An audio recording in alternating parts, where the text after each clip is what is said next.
एक बार श्रीमद् वल्लभाचार्य जी महाराज यमुना जी के तट पर बैठे थे और एक व्यक्ति उनको प्रणाम करने के लिए आया। तो प्रणाम करने से पहले महाप्रभु वल्लभाचार्य जी ने उसको इशारा किया कि जाओ पहले यमुना स्नान करो। तो यमुना स्नान करने से पहले उसने सोचा कि मेरे जो ठाकुर जी हैं इनको भी नवा दूं। अब उसने क्या, यमुना जी में स्नान करा के अपने ठाकुर जी को एक झोला में डाल करके और पेड़ पर टांग दिया। और महाप्रभु जी ने दूर से जैसे ही देखा पेड़ पर टांग दिया, ये देख करके उनको बिल्कुल अच्छा नहीं लगा। बोले इसका बेटा होता ये उनको उसको भी ऐसे टांग देता, इसकी पत्नी होती उसको भी ऐसे टांग देता। नहीं, उनके लिए बढ़िया व्यवस्था करता, बेटा को बैठा देता कहीं छाव में, आदि आदि कुछ करता। पर ठाकुर जी को झोला में लटका के पेड़ पर टांग दिया। अब वो यमुना स्नान करके जैसे ही महाप्रभु जी को प्रणाम करने आया तो महाप्रभु जी बोले तुम्हारे ठाकुर जी कहाँ हैं? बोले पेड़ पर टंगे हैं। बोले लेके आओ। तो महाप्रभु जी ने ऐसा किया कि उस पेड़ पे असंख्य झोलियां प्रकट हो गई और असंख्य झोलियों में असंख्य ठाकुर जी। अब जैसे ही वो गया तो एक जैसी झोली और एक जैसी झोलियों में अनेक अनेक ठाकुर जी। महाप्रभु जी बोले तुम्हारे ठाकुर जी कौन से, ढूंढो इनमें से। कितने साल से सेवा कर रहे हो? बोले 15-20 वर्ष हो गए। ढूंढो तुम्हारे ठाकुर जी कौन से हैं।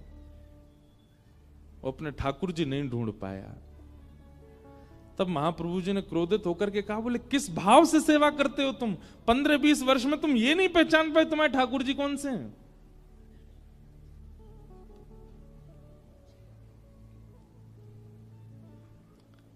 चैतन्य मानेंगे तो उनके प्रति भाव बनेगा। जड़ मानेंगे तो फिर ठाकुर जी भी जड़ ही बन जाते हैं। वो उनको भी आपसे कोई अभिप्राय नहीं होता। हमारे वृंदावन के एक ठाकुर हुए श्री मदन मोहन जी। कौन? जोर से बोलो, कौन? मदन मोहन। वृंदावन रसामृत पद सुना आप लोगों ने?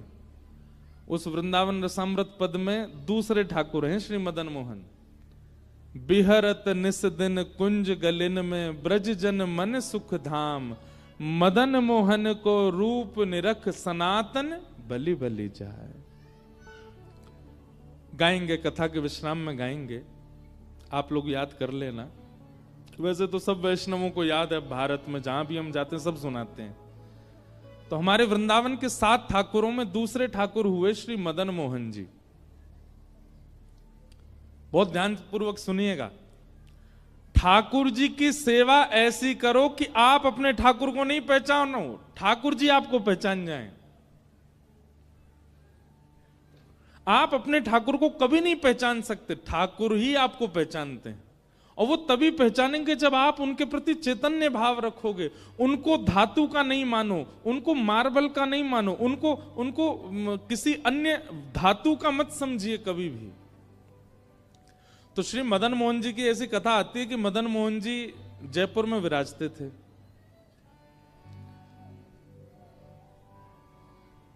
और वहां के राजा जो थे उनकी बेटी मदन मोहन जी की सेवा करती थी।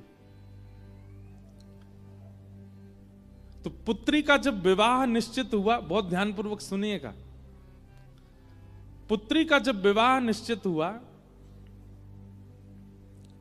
तो बेटी ने अपने पिता से कहा, बोले पिताजी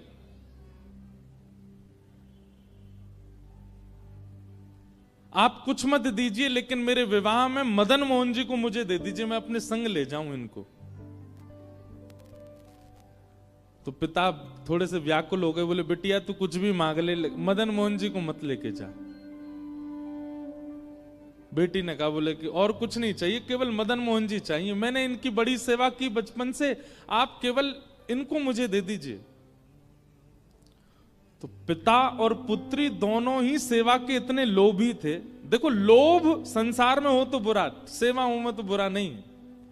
मैं तो कथाओं में कहा करता हूं कि जितने भी अवगुण है ना, वो अवगुण बुरे कब बन जाते हैं? जब वो संसार में होते हैं। क्रोध बुरा कब? जब संसार में। अगर ठाकुर जी के प्रति कभी कभी मीठा क्रोध हो तो बुरा नहीं होता। लोभ बुरा कब है? जब संसार में। लेकिन वही लोभ भक्ति में हो, कथा में हो, नाम जप में हो तो बुरा नहीं है।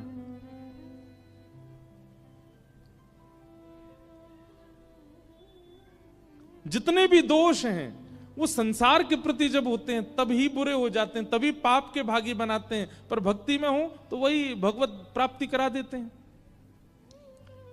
तो जयपुर के राजा अपनी बेटी से कहने लगे, तू जो मांगेगी सो दूंगा, मदन मोहन जी को मत मांग। तो पुत्री ने कहा, पिताजी आपके घर में पहले से ही गोविंद देव जी की सेवा है, मदन मोहन जी की सेवा है, एक ठाकुर की आप कर ही रहे हैं, एक मुझे दे दीजिए। पिता बोले, नहीं नहीं नहीं, तू जो मांगेगी दूंगा, लेकिन मदन मोहन जी नहीं दूंगा। बेटी भी बोली, मैं भी केवल मदन मोहन जी को ही चाहती हूं और कुछ नहीं चाहती।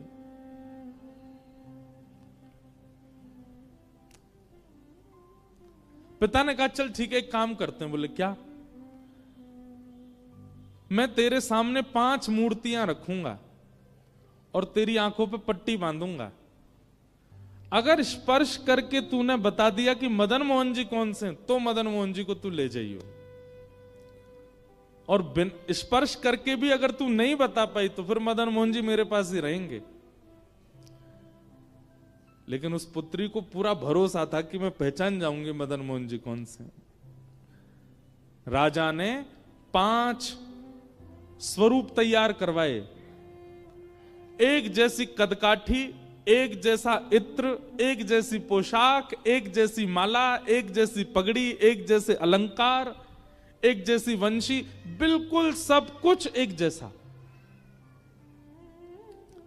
कोई व्यक्ति पहचान ही नहीं पाएगा कि इनमें मदन मोहन जी कौन से हैं, 5 एक जैसे। और पुत्री से कहा, बेटी 5 स्वरूप तैयार हो गए, सुबह अब तुम्हारी परीक्षा होगी, अगर तुमने पहचान लिया तो मैं तुम्हें वचन देता हूं कि तुम्हारे दहेज में मदन मोहन जी जाएंगे। रात भर पुत्री बेचारी बड़ी परेशान, बोले कि कहीं मैं हार ना जाऊं, कहीं मैं चूक ना जाऊं, कहीं ऐसा ना हो कि मदन मोहन जी रह जाएं। रात भर प्रार्थना करती रही तो मदन मोहन जी उसके स्वप्न में आ गए, और स्वप्न में आकर के बोले, काय को चिंता कर रही है? बोले, मैं ये चिंता कर रही हूं कि ये 5 पिताजी ने एक जैसे बनवाए, मैं कैसे पहचानूंगी आप कौन से हो? मदन मोहन जी बोले, तू बिल्कुल चिंता मत कर, स्वप्न में बोल रहे हैं उसको। मदन मोहन जी बोले, तू जब 5 का स्वरूप देख रही हो, सब लोग इधर देखो, और विशेष रूप से आगे वालों से हमारी बहुत विनती है, बहुत सावधानी से सुनो, पीछे वाले बिल्कुल सावधानी से बैठे, आगे वाले भी बैठो। तो मदन मोहन जी स्वप्न में बोले, एक काम कर। बोले, क्या? कल जब 5 को तू देखे ना, तो मुख देखने के बाद, वक्ष देखने के बाद, चरण देखने के बाद, जो ऐसे भुजा होती है ना वंशी बजाने वाली, त्रिभंग ललित स्वरूप है, उन भुजाओं के ऊपर हाथ फेरियो।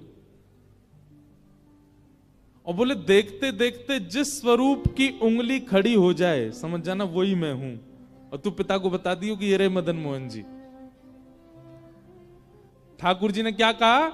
जिस स्वरूप की उंगली ऐसे खड़ी हो जाए तेरे स्पर्श से, तू बस पकड़ करके बोल दो, पिताजी यही मदन मोहन, वो मैं ही हूंगा। अब देखो इस कथा में क्या है कि भक्त ठाकुर जी को नहीं पहचान रहा है, ठाकुर जी भक्त को पहचानेंगे, ठाकुर जी भक्त के पास रहना चाहते हैं। सोचो, विचार करो कि उस राजा की पुत्री की भक्ति कैसे होगी कि ठाकुर जी अपने जड़ स्वरूप में उंगली खड़ी कर देंगे। इसका मतलब क्या है? ठाकुर जी जड़ हैं नहीं, ठाकुर जी चेतन नहीं है। ये तो हमारी भक्ति की न्यूनता, हमारी भक्ति स्वभाव की सूक्ष्मता है कि हमको उनमें जड़ का अनुभव होता है, हमको उनमें जड़त्व का अनुभव होता है।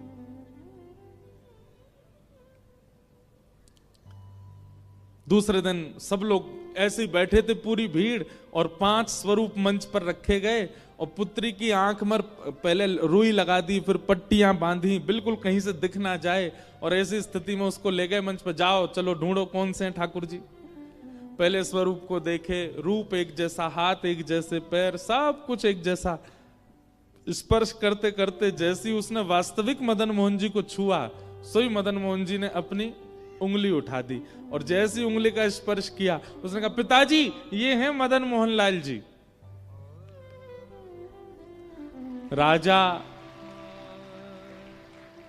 राजा ने मदन मोहन जी को प्रणाम नहीं किया, अपनी पुत्री को प्रणाम किया। बोले बेटी तूने नहीं पहचाना है, उन्होंने पहचाना है तुझे। तेरा स्पर्श होते ही मैंने देख लिया था कि उन्होंने अपनी उंगली हिलाई थी, अपनी उंगली खड़ी की थी। इसका मतलब तू नहीं ले जाना चाहती है उनको, वो जाना चाहते हैं तेरे साथ में। तू ले जाना चाहती तो मैं नहीं देता, लेकिन वो जाना चाहते हैं इसलिए मैं नहीं रोकूंगा। और अपनी पुत्री का विवाह करके एक पालकी में पुत्री बैठ करके गई और दूसरे रथ में महाराज दहेज में ठाकुर जी मदन मोहन जी कहां गए? करौली, राजस्थान। राजस्थान में करौली, जहां आज भी मदन मोहन जी विराजते। ठाकुर जी दहेज में आए। ऐसी भक्ति कब प्रकट होती है? जब ठाकुर जी के प्रति चैतन्य भाव हो। अभी मैं कुछ दिन पहले एक न्यूज देख रहा था, एक माता जी कह रही थी कुंभ में मेरे ठाकुर जी खो गए।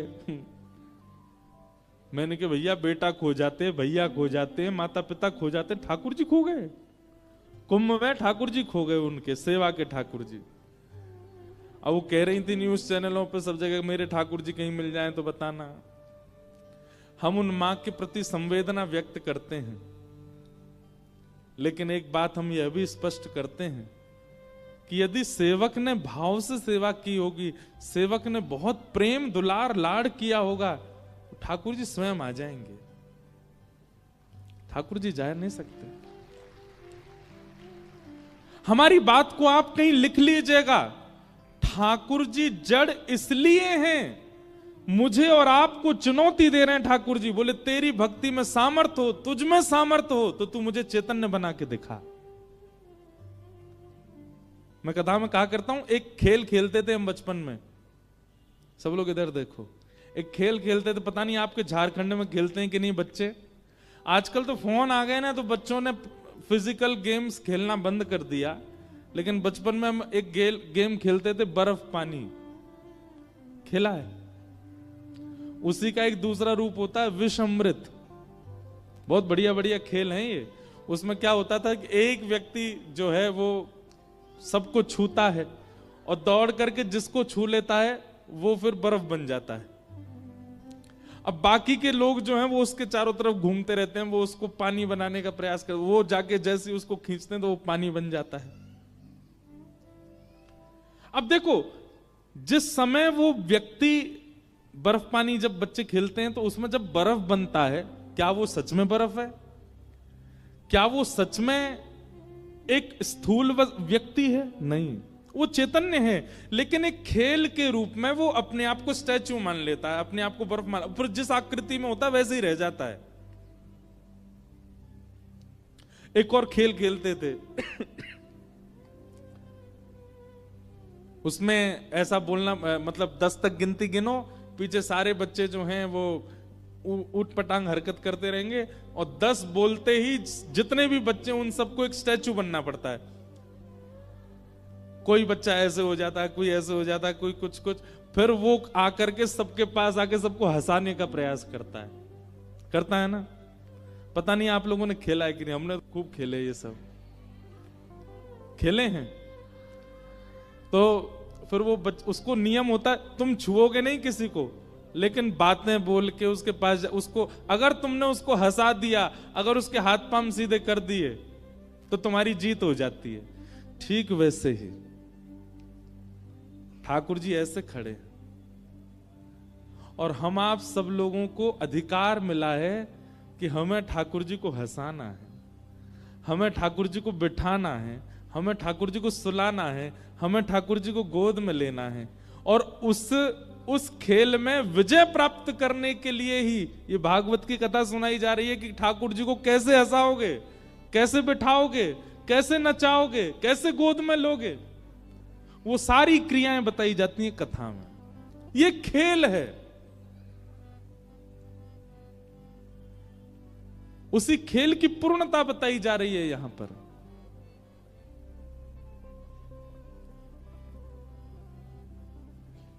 और अगर बालक उस खेल में उन मूर्ति बने हुए बालकों को नहीं हंसा पाता, नहीं हिला पाता, तो उसकी हार हो जाती है।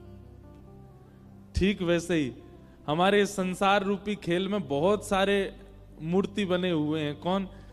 जगन्नाथ जी, बद्रीनाथ जी, द्वारिकाधीश जी, राधा रमण जी, राधा वल्लभ जी, बांके बिहारी जी, जब जाओ ऐसे ही खड़े मिलेंगे।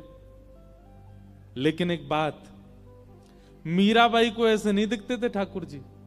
जब मीराबाई जाती थी मंदिर के कोने में खड़े हुए हुए, उसके रूप बदलते रहते थे, वो बातें करते रहते, दुनिया कहती कौन से बात कर रही है, पर उसके लिए ठाकुर जी ऐसे नहीं खड़े हैं। उसके लिए ठाकुर जी अलग अलग मुद्राएं बना रहे होते थे, उसके लिए ठाकुर जी ऊपर से बोल रहे होते थे। श्री माधवदास जी जगन्नाथपुरी में जब जाते थे महाप्रभु जगन्नाथ जी के सामने, श्री जगन्नाथ जी उनके लिए ऐसे नहीं होते थे। जगन्नाथ जी कभी ऐसे पौड़े होते थे, कभी बैठे होते थे, कभी कुछ कर रहे होते थे, बाकी दुनिया को ऐसे ही दिखते थे, पर माधवदास जी को अलग दिखते थे। हमारे गोवर्धन में श्री गोविंद दास, दुनिया के लिए श्रीनाथ जी ऐसे खड़े रहते थे, पर गोविंद दास जैसे मंदिर में आते थे, ठाकुर जी मोती उठा के मारते थे गोविंद दास के ऊपर। इसका मतलब क्या है? ठाकुर जी जड़ नहीं है, ठाकुर जी चैतन्य है। एक भाव में कथा में गाया करता हूं, कन्हैया कन्हैया पुकारा करेंगे। इस भाव में ठाकुर जी चैतन्य कैसे बनेंगे, ये बात बताई गई है। लताओं में ब्रज की गुजारा करेंगे, कन्हैया कन्हैया पुकारा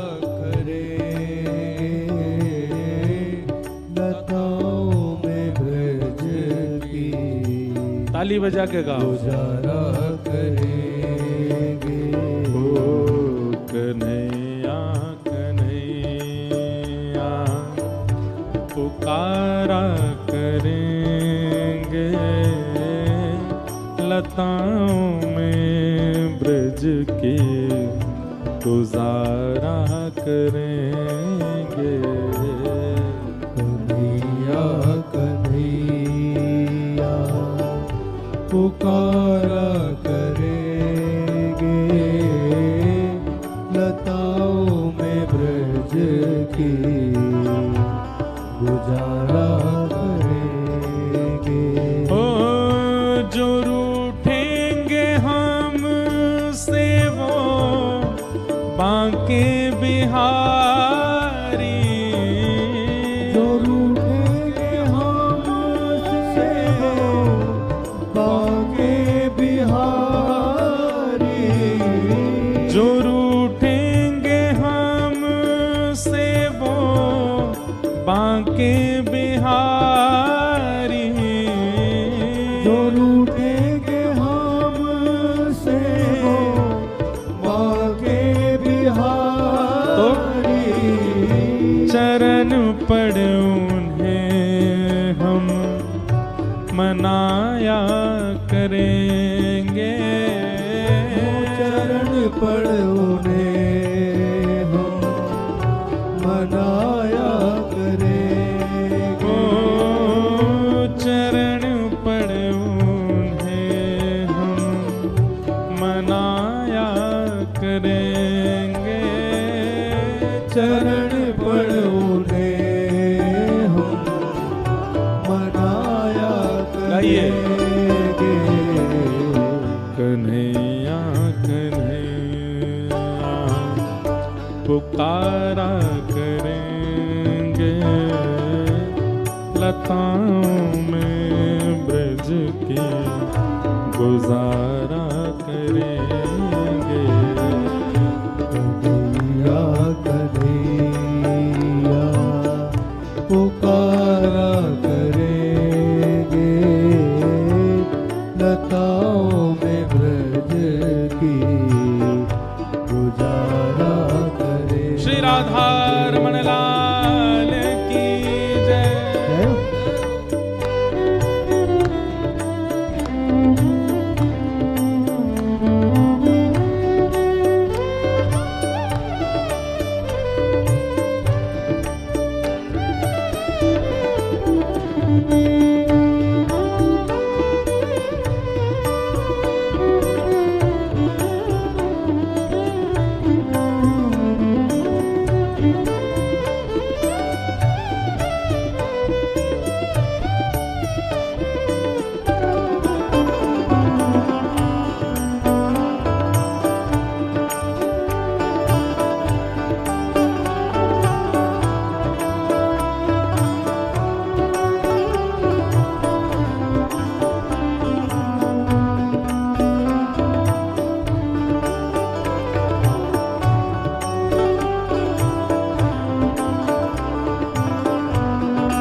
कहीं तो मिलेंगे वो बांके बिहारी, कहीं तो मिलेंगे वो बांके बिहारी, कहीं तो मिलेंगे वो बांके बिहारी, कहीं तो मिलेंगे वो बांके बिहारी। तो चरण पड़ोगे हम मनाया करेंगे, चरण पड़ोगे हम मनाया करेंगे। हाँ, चरण पड़ोगे हम मनाया करेंगे, चरण पड़ोगे हम मनाया करेंगे। कन्हैया कन्हैया पुकारा करेंगे, लताओं में ब्रज की गुजारा करेंगे। कन्हैया कन्हैया पुकारा करेंगे, लताओं में ब्रज की गुजारा करेंगे। कन्हैया कन्हैया पुकारा करेंगे, लताओं में ब्रज की गुजारा करेंगे। कन्हैया कन्हैया पुकारा करेंगे, लताओं में ब्रज की गुजारा करेंगे। और उन्होंने नचाए हैं ब्रह्मांड सारे, उन्होंने नचाए हैं ब्रह्मांड सारे, उन्होंने नचाए हैं ब्रह्मांड सारे, उन्होंने नचाए हैं ब्रह्मांड पर सारे, मगर अब उन्हें हम नचाया करेंगे, मगर अब उन्हें हम नचाया करेंगे। हाँ, मगर अब उन्हें हम नचाया करेंगे, मगर अब उन्हें हम नचाया करेंगे। कन्हैया कन्हैया पुकारा करेंगे, लताओं में ब्रज की गुजारा करेंगे। कन्हैया कन्हैया पुकारा पुकारा करेंगे लताओं में ब्रज की गुजारा करेंगे। ओ कन्हैया कन्हैया पुकारा करेंगे लताओं में ब्रज की गुजारा करेंगे। कन्हैया कन्हैया पुकारा करेंगे लताओं में ब्रज की गुजारा करेंगे। गोविंद बोलो हरि गोपाल बोलो, गोविंद बोलो हरि गोपाल बोलो, गोविंद बोलो हरि गोपाल बोलो, गोविंद बोलो हरि गोपाल बोलो। श्री राधा रमण हरि गोविंद बोलो, राधा रमण हरि गोविंद बोलो, श्री राधा रमण हरि गोविंद बोलो, राधा रमण हरि गोविंद बोलो, श्री राधा रमण हरि गोविंद बोलो, राधा रमण हरि गोविंद बोलो, श्री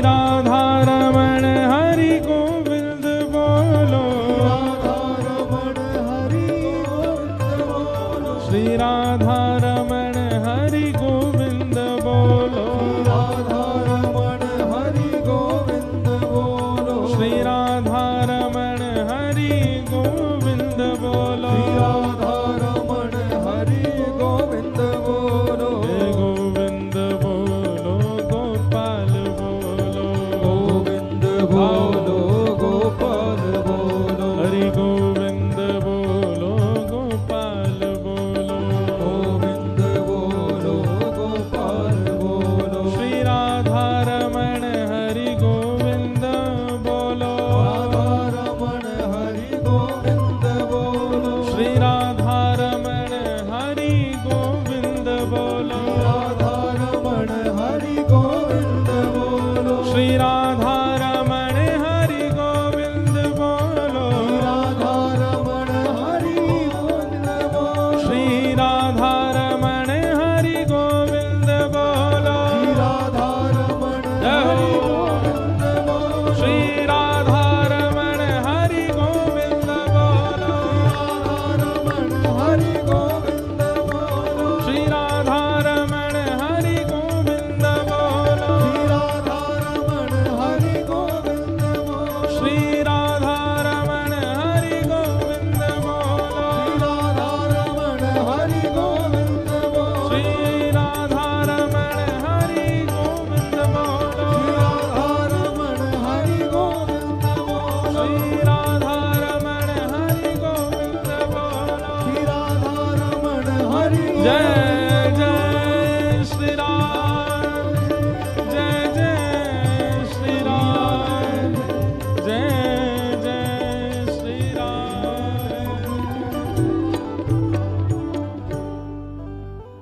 उन्होंने नचाए हैं ब्रह्मांड सारे, उन्होंने नचाए ब्रह्मांड सारे, मगर अब उन्हें हम नचाया करेंगे, मगर अब उन्हें हम नचाया करेंगे। किस भाव में?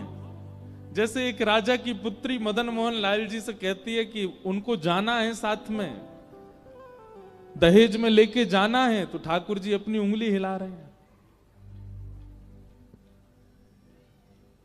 गोपाल भट्ट गोस्वामी की भावना गूंज कम कीजिए, तो श्री ठाकुर जी शालिग्राम से प्रकट हो गए।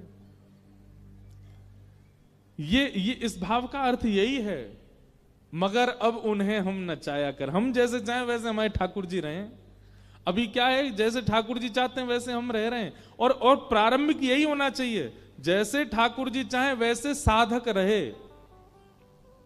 लेकिन कुछ समय बाद फिर वो जैसे चाहता है वैसे ठाकुर जी रहने लग जाते।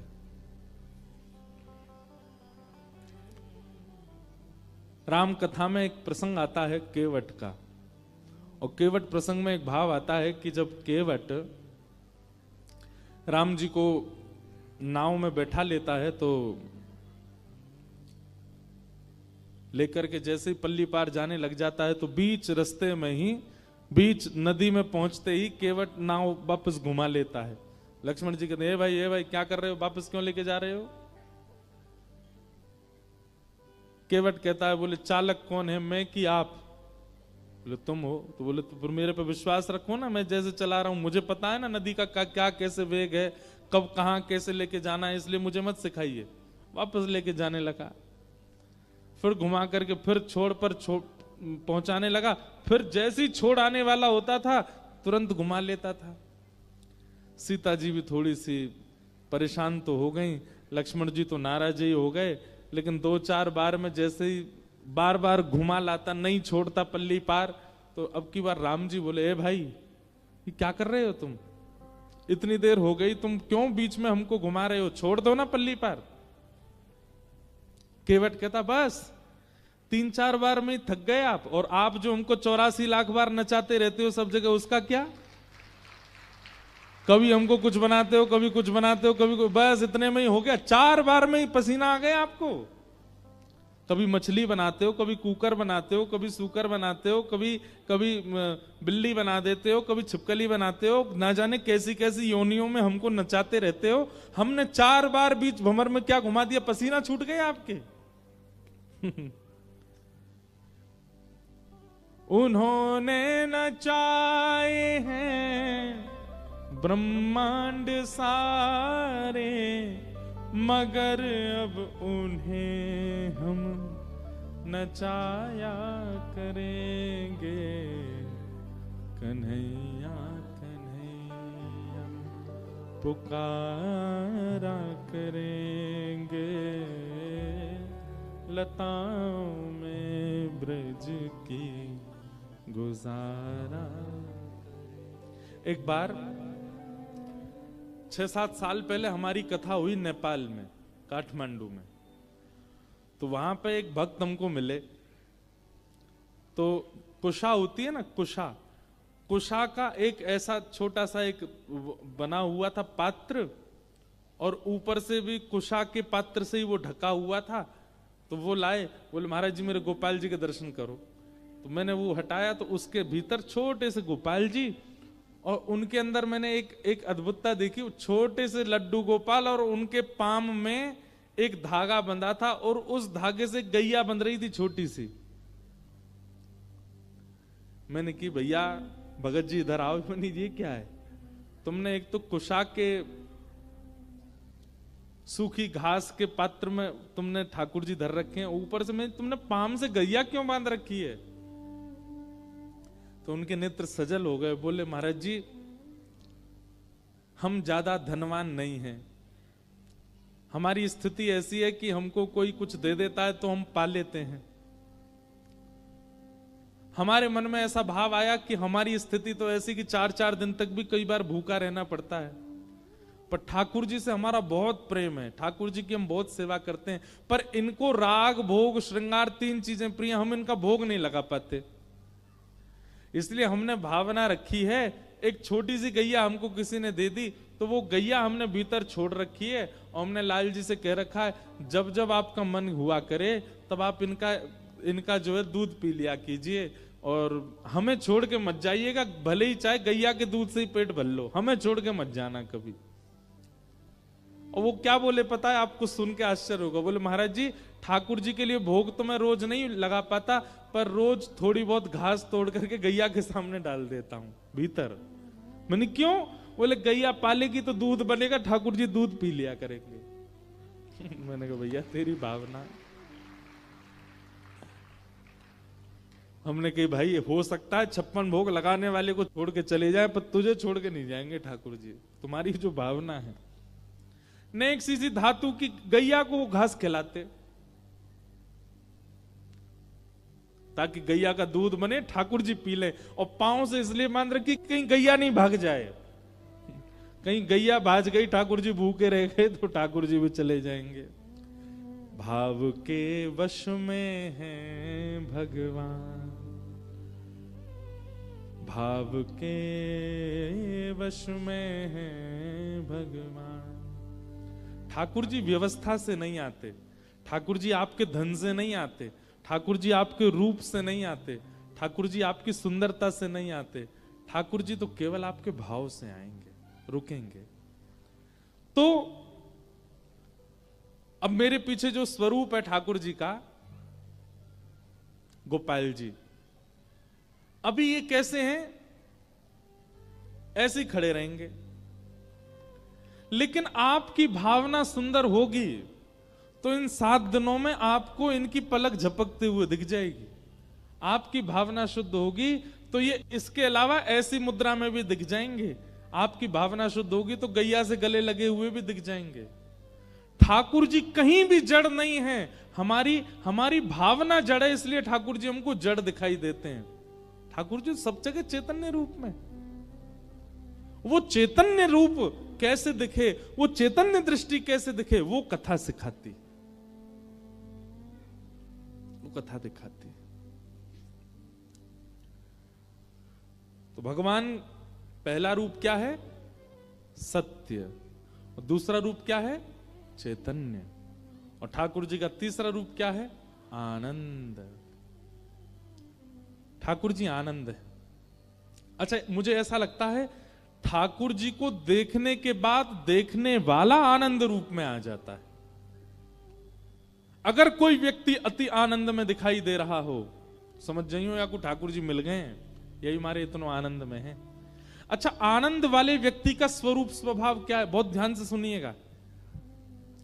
सुखी व्यक्ति और आनंदित व्यक्ति, इन दोनों में अंतर क्या है? जिसको देख करके आपके चित्त में भी शीतलता का अनुभव होने लग जाए, जिसको देख करके आपको प्रसन्नता होने लग जाए, जिसको देख करके आपका मुखमंडल प्रसन्न हो जाए, जिसको देख करके आप अपनी चिंताएं, अपने संकटों को भी भूल जाओ, समझ जाना वो आनंदित व्यक्ति है। जिसको देख करके केवल प्रसन्नता हो रही है, बाकी सारी स्थितियां यथावत हैं, वो सुखी व्यक्ति है। अच्छा, दूसरी बात, सुखी व्यक्ति देह से भी ठीक होगा, मस्तिष्क मानसिक भी ठीक होगा, बुद्धि से भी ठीक होगा, दिखने में भी ठीक होगा, तभी सुखी कर पाएगा। पर आनंद देने वाला व्यक्ति वो कई बार स्वयं रोग से होगा, वो कई बार स्वयं पीड़ा में होगा, पर उसकी उपस्थिति आपको आनंदित कर देगी। यह आनंद वाले व्यक्ति का लक्षण।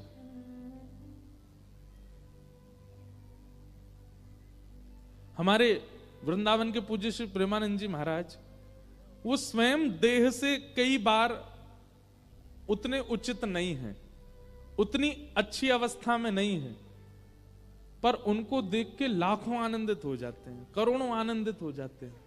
ये आनंददायी व्यक्ति का लक्षण है।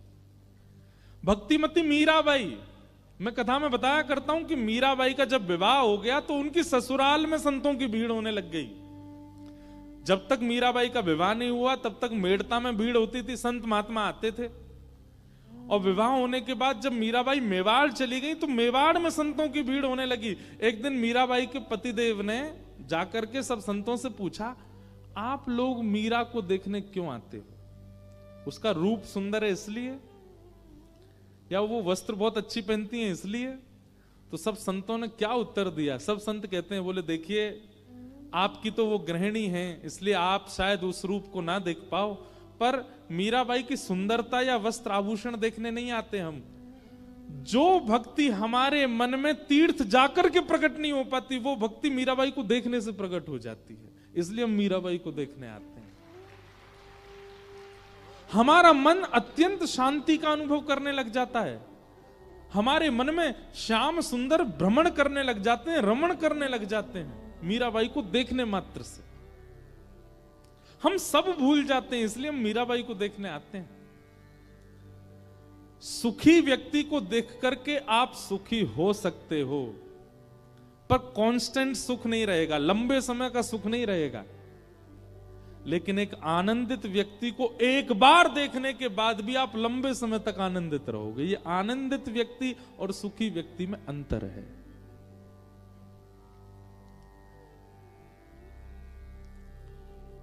दूसरी बात, सुखी और आनंदित व्यक्ति में और अंतर क्या है?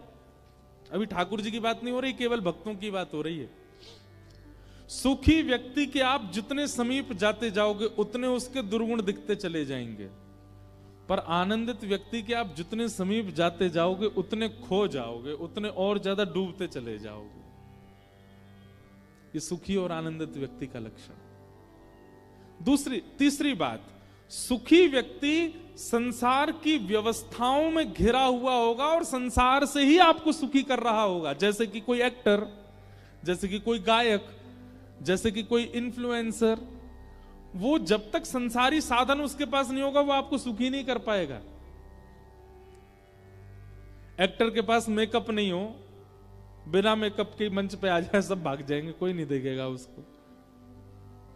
ऐसे ही कोई इन्फ्लुएंसर, उसके पास में अगर संसारी कैमरा नहीं है, वो नहीं है, जो भी होते हैं उनके पास में वो सब नहीं है, तो वो आपको सुखी नहीं कर पाएगा। पर आनंदित व्यक्ति पेड़ की छांव के नीचे बैठेगा, आपको भी बैठा लेगा, आपको वहीं आनंदित कर देगा। उसको संसारी व्यवस्थाओं की आवश्यकता नहीं। सुखी और आनंद। और भैया अंतिम बात, सुखी व्यक्ति जो घोर संसारी है और आनंदित व्यक्ति जो घोर राधा रमण जी का है, वही है आनंद। जो घोर राधा रमण जी का, घोर राधा रमण जी का मतलब चलत कृष्ण, सोवत कृष्ण, उठत कृष्ण, इत कृष्ण, उत कृष्ण, आगे कृष्ण, पाछे कृष्ण, कृष्ण कृष्ण कृष्ण, सब जगह कृष्ण।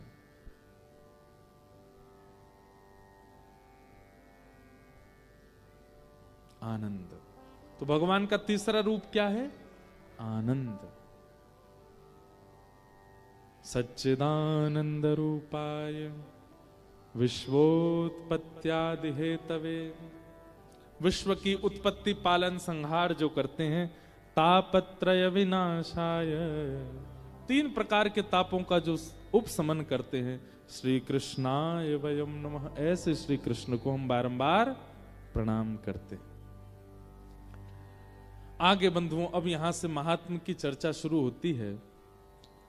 नैमिषारण्य क्षेत्र में 88,000 सौनकादि ऋषि बैठे थे, बहुत ध्यान से सुनिएगा। और उन 88,000 सौनकादि ऋषियों ने मानव कल्याण के लिए यज्ञ करना प्रारंभ किया, लेकिन उस यज्ञ से कोई लाभ नहीं मिला। तब वहां पर सूत जी का आगमन हुआ और 88,000 सौनकादि ऋषियों ने सूत जी महाराज से पूछा कि मानव कल्याण कैसे होगा, कृपा कर हमें इसका साधन बताओ। तब सूत जी महाराज ने भागवत जी की महिमा कही। बोले भैया मानव कल्याण भागवत जी से हो सकता है।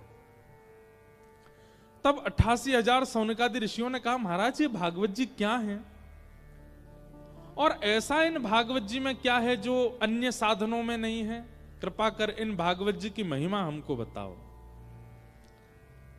तब सूत जी महाराज भागवत जी की महिमा बताते हैं। एक बार की बात है, नारद जी महाराज पृथ्वी पर आए। क्यों आए? क्योंकि पृथ्वी की बड़ी प्रशंसा होती है देवलोकों में। देवता आपस में बहुत प्रशंसा करते हैं पृथ्वी की। अरे भैया पृथ्वी बहुत अच्छी, क्यों? अरे वहां पर वृंदावन नाम का एक धाम है, वहां पर यमुना जैसी नदी बहती है, यहां पर कुंभ लगता है, सब लोग प्रयाग संगम में स्नान करते हैं। पृथ्वी बहुत अच्छी है, क्यों? यहां बद्रीनाथ है, यहां जगन्नाथ है, यहां द्वारिकानाथ है। पृथ्वी बहुत अच्छी है, क्यों? यहां पर दिव्य दिव्य संत कथाएं होती रहती हैं, सत्संग होता है, संकीर्तन होता है। ये सब स्वर्ग में नहीं होता, इसलिए देवताओं को पृथ्वी बहुत अच्छी लगती है। एक दिन नारद जी ने विचार किया पृथ्वी इतनी अच्छी है, चलो मैं दर्शन करके आता हूं। लेकिन पृथ्वी पर आते ही नारद जी महाराज को क्या दिखा कि अहम तो पृथ्वीं यातो ज्ञात्वा सर्वोत्तमामिति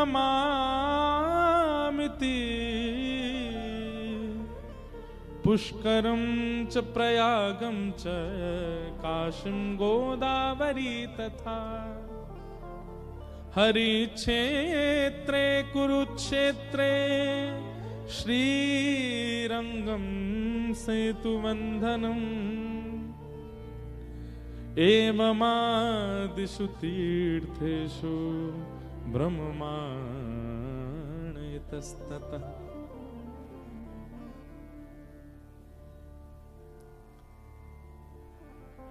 नारद जी पृथ्वी पर आए। एक बात संसारी है, आप जब किसी की बहुत ज्यादा महिमा सुन लेते हैं ना, तो आप अपने मन में बहुत सारी एक्सपेक्टेशंस बना लेते हैं उस वस्तु से। जैसे हमको मान लो किसी ने कहा महाराज जी रांची की कचौड़ी बहुत अच्छी, अब यहां मिलता क्या वो तो हमें अभी नहीं पता। किसी ने हमसे कहा मान लीजिए रांची की कचौड़ी बहुत बढ़िया है, अब वो जब मिलता तब हमको यही कहता उसकी आलू की सब्जी ऐसी, उसमें हींग ऐसा पड़ा होता महाराज, मिर्च ऐसी होती है कि पूरा जो है शरीर झन्ना जाए, और महाराज कचौड़ी ऐसी देसी घी में बनी। अब वो इतनी प्रशंसा कर चुका है कि मेरे मन में एक उम्मीद जग चुकी है उस वस्तु के प्रति, बहुत अतीत में।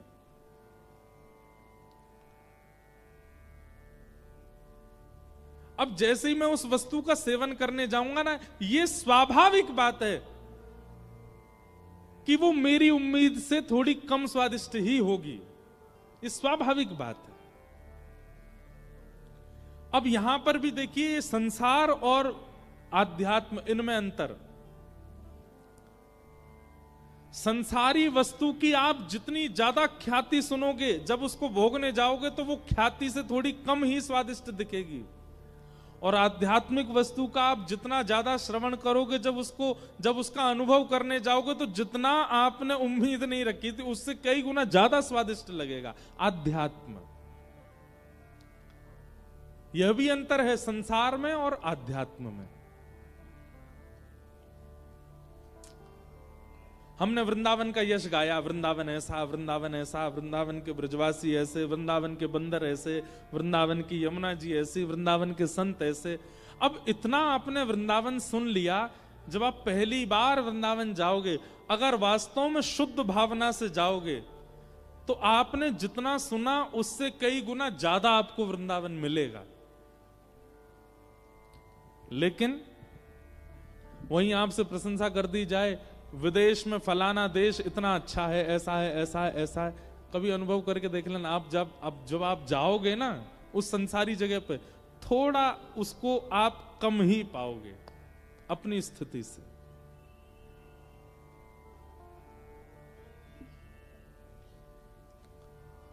संसारी वस्तु और आध्यात्मिक वस्तु में यही अंतर है। अब नारद जी आए थे संसार देखने, यहां आकर के देखा कि महाराज यहां तो सब कुछ बिल्कुल जैसा सुना वैसा कुछ भी है ही नहीं। कि सत्यम नास्ति तपः शौचम दया दानम न विद्यते पाखंड निरता संतो विरक्ता सपरिग्रह। इसीलिए कहते हैं ज्यादा किसी से उम्मीद मत रखिए।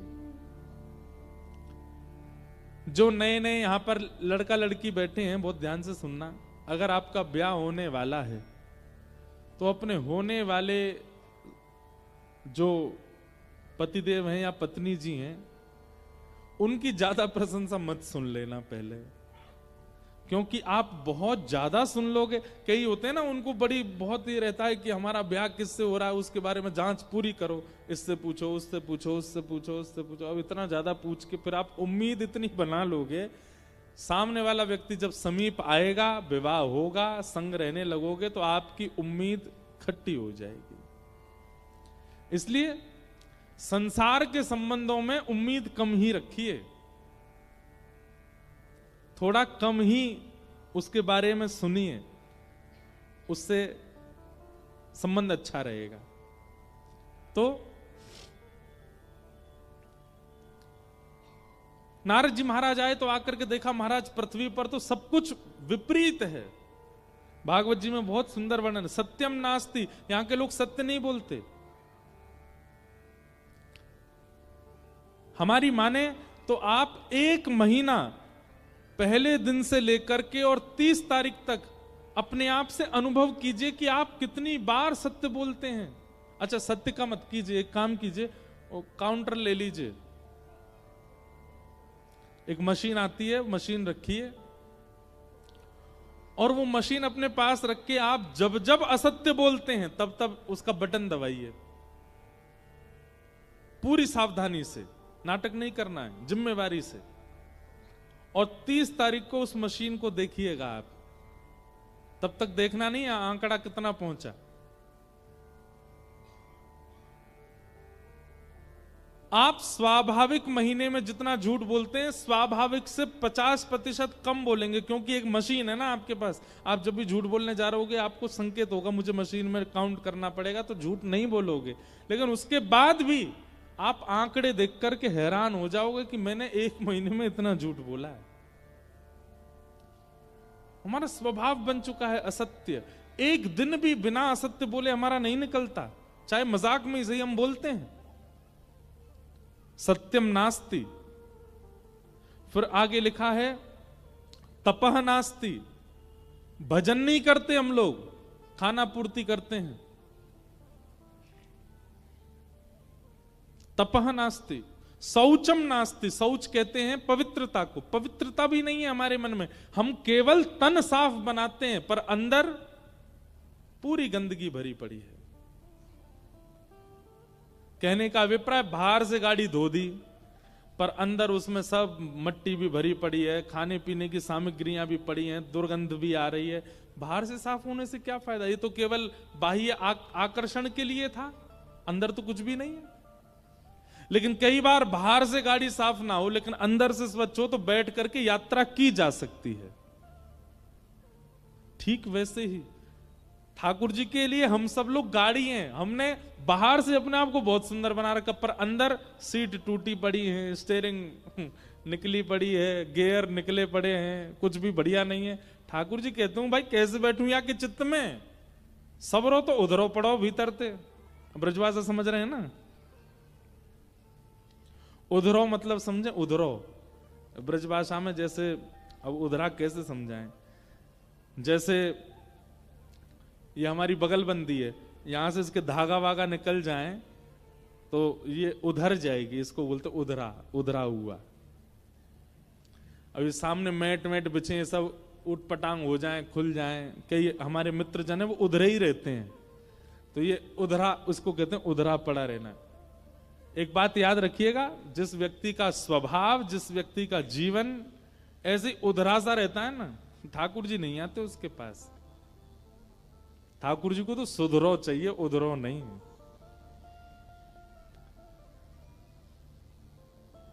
तो ठाकुर जी बाहर से देखते हैं क्या बढ़िया महाराज, सुंदर जो है, क्या है वो, क्या लगा रखा है, बोरो प्लस लगा रखी है, जे लगा रखा है। बाहर से तो बढ़िया डिओड्रेंट परफ्यूम महक रहा है, बिल्कुल चटकदार कपड़े पहन रखे हैं, लेकिन भीतर शौचम नास्ति, पवित्र नहीं है। ठाकुर जी नहीं बैठते। तपह नास्ति, दानम नास्ति, शौचम नास्ति, कुछ भी नहीं है। कैसे हम लोग मंदा सुमंद मतयो, हमारी बुद्धि कैसी है, बोले मंद है। जिस कार्य को श्रेष्ठता से किया जा सकता है, हम लोगों की बुद्धि ऐसी चलती है कि इसको, अब देखो जैसे कुंभ में संगम स्नान है, अब सब लोग अपने अपने आंकड़े लगा रहे हैं संगम में कैसे नहाया जाए। कोई कह रहा वहां से कूद जाओ तो नहा लोगे, कोई कह रहा यहां से नाव में बैठ के चले जाओ तो नहा लोगे, कोई कह रहा यूं कर लो यूं। सब अपनी अपनी बुद्धि लगा रहे हैं। अरे भैया, आज मैंने कहीं सुना, वो सुबह उसमें आ रहा था सोशल मीडिया पे, बोले लोग गलत कर रहे हैं, यमुना जी में क्यों नहा रहे हैं। अरे नहाना है तो संगम में नहाइए या गंगा जी में नहाइए, यमुना जी में। अरे नहीं, हमने एक कथा में भी कहा, तीर्थ का मतलब होता है केवल तीर्थ, वह स्पेसिफिक जगह नहीं होती है, जहां बिहारी जी विराज रहे हैं वही मंदिरी वृंदावन नहीं है, जहां पर यमुना जी बह रही हैं वही वृंदावन नहीं है। 84 कोस दूर दूर तक पूरा वृंदावन है। आप किसी वृक्ष को भी प्रणाम करके चले जाओगे तो बिहारी जी के प्रणाम के समान ही फल मिलेगा। आप संगम में जाकर के चाहे यमुना जी में नहा लीजिए, गंगा जी में नहा लीजिए, किसी भी घाट किसी भी कोने में स्नान कर लीजिए, आपका अमृत स्नान ही माना जाएगा। पर लोगों में होड़ लगी नहीं, जहां 2 धार मिल रही है वहीं नहाना है हमको। तो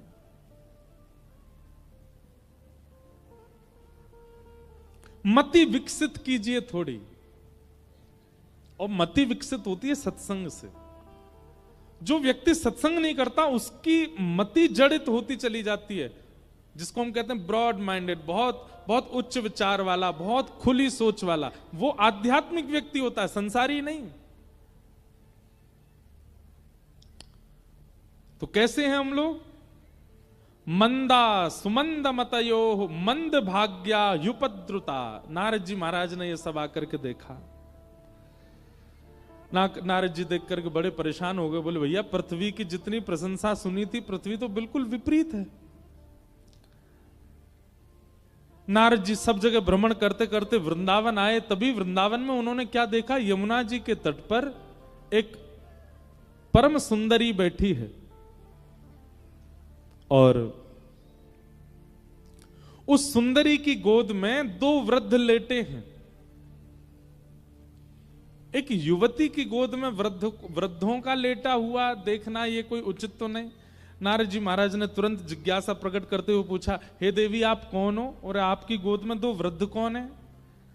तब उस कन्या ने अपना प्रत्युत्तर दिया, अहम भक्ति ख्याता इमो में तनयो मतौ ज्ञान वैराग्य नामानो काल योगेन जर्जरो।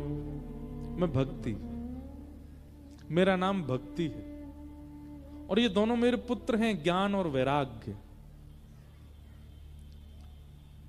मुझे सब भजते हैं, भक्ति सबके चित्त में है, पर ज्ञान और वैराग्य नहीं है।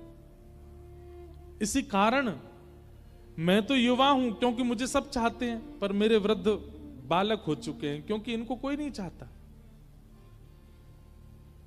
मैं अपनी कथाओं में कहा करता हूं बंधुओं, भक्ति पथ पर चलने के बाद भी, भक्ति मार्ग पर आ जाने के बाद भी हम निराश क्यों हैं, हम हताश क्यों हैं, हम उदास क्यों हैं? क्योंकि भक्ति के पुत्र ज्ञान और वैराग्य हमारे पास नहीं है। केवल भक्ति है, ज्ञान नहीं है। एक भक्त था, गोपाल जी की सेवा करता था। किसी ने उसको जाके कहा, ए भाई तू गोपाल जी की सेवा कब से कर रहा है? बोले हो गए 7-8 साल हो गए। बोले 7-8 साल में भी तू आज भी छोटे से घर में ही रहता है, तेरा ना तो व्यापार बढ़ा, तेरा ना धन की वर्धन हुआ, ना तू घर बना पाया। उस व्यक्ति को लगा हाँ बात तो सही है। बोले तू देवता बदल दे, ये गोपाल जी तो छोटे से घर में ही राजी रहेंगे, तू एक काम कर महादेव की उपासना कर। देखा, महादेव की उपासना करने वाले को सोने की नगरी लंका मिल गई। उसके मन में तुरंत अविश्वास आया, ये अज्ञान है। अज्ञान आपके अंदर है, ये आपको कैसे पता चले? ठाकुर जी के प्रति एक बार भी, या ठाकुर जी के जनों के प्रति, या ठाकुर जी के धाम के प्रति एक बार भी आपके चित्त में अविश्वास आ जाए, समझ जाना कि आपके अंदर अज्ञान है, ज्ञान नहीं है।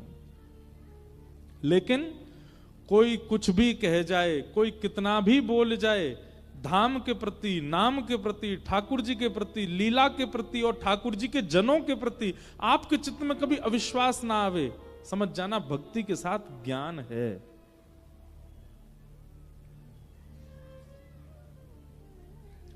हमारे भगवान श्री कृष्ण हमारे वृंदावन चंद के ऊपर बहुत प्रश्न उठाते हैं कई पढ़े लिखे लोग, पर उनको अज्ञानी ही कहते हैं। हमारे यहां तो कहते गमार, गमार हैं ये, या जाने कहां गमार, प्रेम नदिया की सदा उल्टी बहे धार। तो अब उस व्यक्ति ने क्या किया पता है, शंकर जी ले आया और गोपाल जी उठा के अलमारी में धर दिए। बोले 7 साल हो गए आपकी सेवा करते, अब यहीं बैठे रहो, अब मैं तो शंकर जी की आराधना करूंगा। अब शंकर जी का अभिषेक करता, शंकर जी की आराधना करता।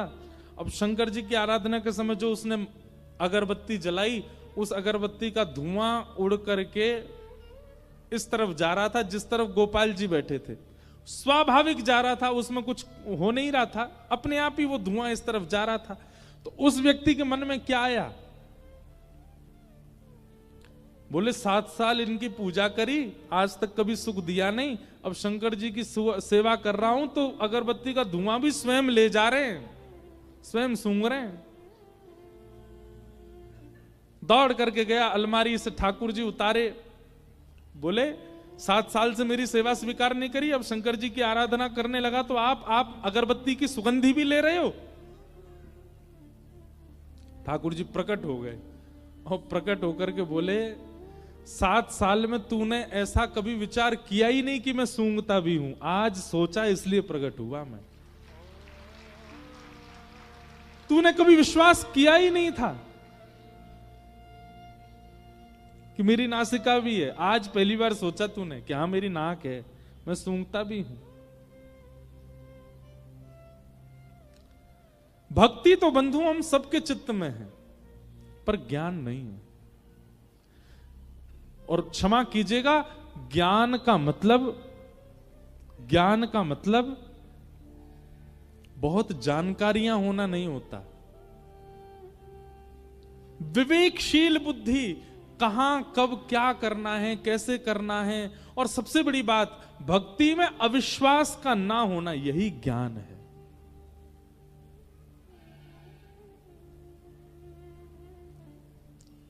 आपकी भक्ति में, आपकी सेवा में, आपके गुरु के प्रति, धाम के प्रति, तीर्थ के प्रति आपके चित्त में जो अविश्वास प्रकट होता है, वही अज्ञान। मीराबाई कभी यूनिवर्सिटी नहीं गई, किसी विद्यालय में नहीं गई पढ़ने, पर मीराबाई अपने जीवन काल के विश्राम दिवस तक ठाकुर जी के प्रति अनन्य भाव से रहती थी, श्रद्धा रखती थी, पूर्ण समर्पण रखती थी, अविश्वास नहीं था, इसलिए महाज्ञानी है मीरा।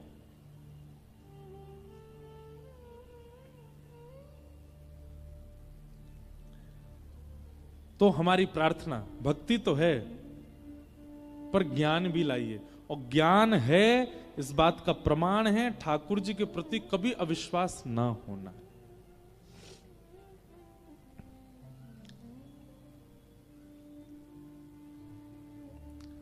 तो भक्ति के 2 पुत्र हैं, ज्ञान और वैराग्य।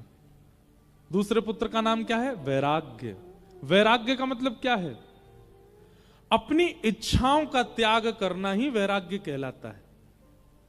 साधक व्यक्ति, भक्त व्यक्ति अगर अपने वस्त्रों को साधारण नहीं बना पा रहा, अपनी रहनी को साधारण नहीं बना पा रहा, अपने खान पान को साधारण नहीं बना पा रहा है, तो भक्त नहीं है। ये बात आप थोड़ी मान लीजिएगा हमारी। आप भक्ति मार्ग में जब आएंगे तो आप कई अपनी इच्छाओं का त्याग कर दोगे। आपको बड़ी गाड़ी में बैठाया गया कि छोटी गाड़ी में बैठाया जाए, इससे कोई फर्क नहीं पड़ेगा आपको। आपको पहनने के लिए 30,000 के कपड़े मिले कि 300 के कपड़े मिले, इससे फर्क नहीं पड़ेगा। आपको पाने के लिए 56 भोग मिले कि केवल सूखी दाल, सूखी रोटी मिली, इससे फर्क नहीं पड़ेगा। आपके लिए तन ढकना आवश्यक होगा, ब्रांड हो ये जरूरी नहीं होगा। आपके लिए सफर करना आवश्यक होगा, गाड़ी बड़ी हो ये जरूरी नहीं होगा। आपके लिए पेट भरना आवश्यक होगा, उसमें 56 भोग हो यह आवश्यक नहीं होगा। इन आवश्यकताओं के त्याग, इन विशिष्ट आवश्यकताओं के त्याग को ही वैराग्य कहते हैं। सब छोड़ करके बाबा जी बन जाना वो वैराग्य नहीं है।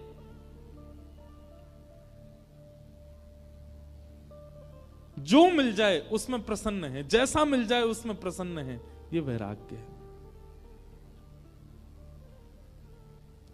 तो भक्ति के 2 पुत्र हैं। अगर ये दोनों पुत्र आपके चित्त में नहीं आ रहे हैं और केवल भक्ति आ गई है, तो आपकी भक्ति आपको कभी प्रसन्न नहीं कर पाएगी। उस भक्ति से आप कभी आनंदित नहीं हो पाओगे, उस भक्ति से आप कभी ठाकुर जी का अनुभव नहीं कर पाओगे। इसलिए भक्ति के साथ साथ अविश्वास खत्म होना चाहिए, तभी ज्ञान आएगा। और भक्ति के साथ साथ इच्छाओं की निवृत्ति होनी चाहिए, तभी वैराग्य आएगा।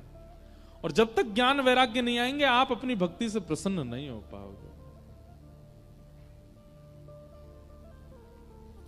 तो भक्ति के दो पुत्र हैं, ज्ञान और वैराग्य। दुनिया सब भक्ति करती है, ज्ञान और वैराग्य के लिए कोई नहीं, इसलिए दोनों वृद्ध हो गए। तब भक्ति महारानी ने नारद जी से कहा, मेरे पुत्रों को युवान करने का कोई साधन बताओ। ज्ञान और वैराग्य दोनों युवा कैसे होंगे? इसी खोज में नारद जी महाराज सब जगह ढूंढते ढूंढते बद्रीनाथ गए। तब बद्रीनाथ में भगवान के प्रथम अवतार सनक सनंदन सनातन सनत कुमारों से उन्होंने कहा कि महाराज, भक्ति के पुत्र ज्ञान वैराग्य कैसे युवा होंगे, बताइए। तब सनत कुमारों ने कहा, सत्कर्म सूचको नूनम ज्ञान यज्ञ स्मृतो बुधई श्रीमद् भागवतालाप सतु गीत सुकादि। एक ही उपाय है, क्या? सुखदेव जी के द्वारा सुनाई गई जो भागवत की कथा है, यदि भागवत की कथा तुम ज्ञान वैराग्य को सुना दोगे तो वे दोबारा युवा हो जाएंगे। एकमात्र भागवत जी में वो सामर्थ्य है कि वो ज्ञान वैराग्य को उत्थापित कर सकती हैं। बहुत ध्यान से सुनिएगा मेरी बात। आप कथा में क्यों आए हैं? क्योंकि भक्ति आपके चित्त में है। तो यहां आकर के प्राप्त क्या करना? आप ऑलरेडी भक्त बन गए हो, फिर यहां क्यों आए हो? आप भक्ति प्राप्त करने नहीं आए हो, ज्ञान और वैराग्य को उत्थापित करने आए हो। ज्ञान और वैराग्य हमारे चित्त में जो जीर्ण शीर्ण हो चुके हैं, उनको उत्थापित करने के लिए आप कथा में आए हैं। हमारे माइक कभी कभी धीमे पड़ जाते हैं, बालकों की आवाज कितनी तेज होती है। कभी कभी हमें लगता है हम भी बालक होते हैं, ऐसे ही जोर जोर से कथा सुना रहे होते हैं। तो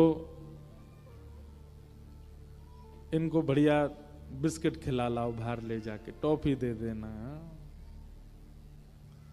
इधर देखो सब लोग, अरे मैया कैसो रो रो लाला। हमको इसलिए लग रहा है उसने वो मंकी कैप पहना ना, इतनी सर्दी तो है नहीं यहाँ पे, बेचारे का मुंह बंद हो गया है। ले उतर गया, लो शांत भी हो गया। और जोर से रो रहा है। सब लोग इधर देखो। जय हो झारखंड वासी। आप लोग सुनते तो बहुत ध्यान से, बस कभी कभी बीच में थोड़ी ऊधम हो जाते हैं। तो क्या बता रहा था मैं? ज्ञान और वैराग्य। 7 दिनों में आपका उद्देश्य क्या होना चाहिए? बहुत ध्यानपूर्वक इधर देखिए हमारी तरफ।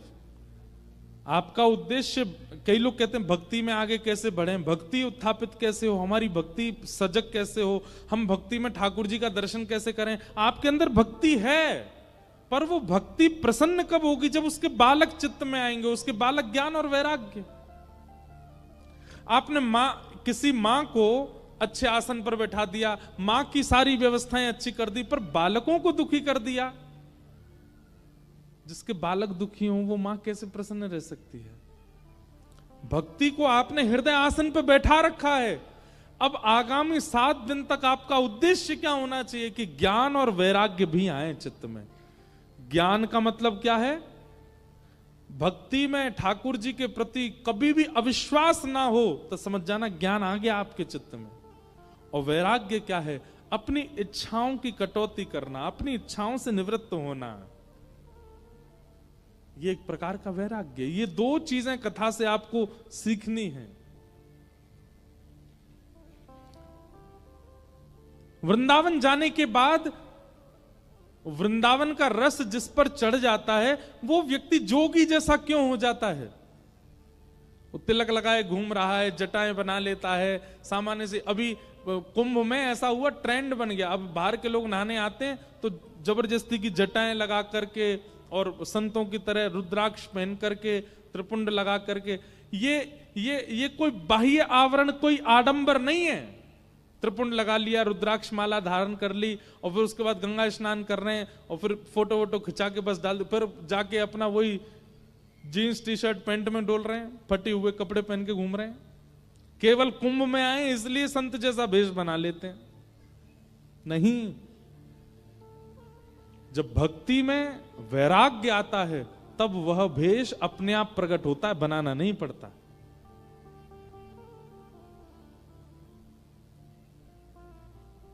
ये उर्दपुंड, ये गले में कंठी माला, ये धोती पहनना, बगलबंदी पहनना, ये एक प्रकार का वैराग्य है जो ठाकुर जी सिखा देते हैं। ठाकुर जी के चरणों में आने वाला व्यक्ति अपने लिए नहीं करता ज्यादा श्रृंगार, नहीं चाहिए उसको ज्यादा हाई फाई चीजें।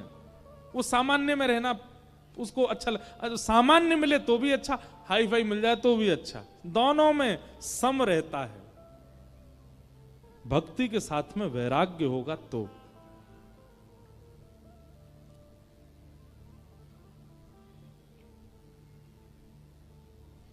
सुख में फूलो मती, दुख में भूलो मती, प्राण जाए मगर नाम भूलो मती, मुरली वाले को मन से रिझाते चलो, कृष्ण गोविंद गोपाल गाते चलो, कृष्ण गोविंद गोपाल गाते। हमको कोई चार्टर हवाई जहाज में बैठा दे तो हमको ज्यादा प्रसन्नता नहीं। कई बार कथा करने हम स्कूटी पे बैठ के चले जाते हैं, गाड़ी नहीं है, स्कूटी साइकिल से चले जाए तो भी कोई दुख नहीं। कोई यहां पर व्यास मंच के समान बड़ी बड़ी मालाएं पहना दे तो ज्यादा प्रसन्नता नहीं, और कोई कुछ माला भी ना पहना के जाए, दो बात बुरी सुना जाए तो उसमें कोई अप्रसन्नता नहीं। इस प्रकार का अपने आप को वर्सटाइल बनाना, अपने आप को हर तरीके के माहौल में ढालने वाला बनाना, यह वैराग्य है भक्ति में।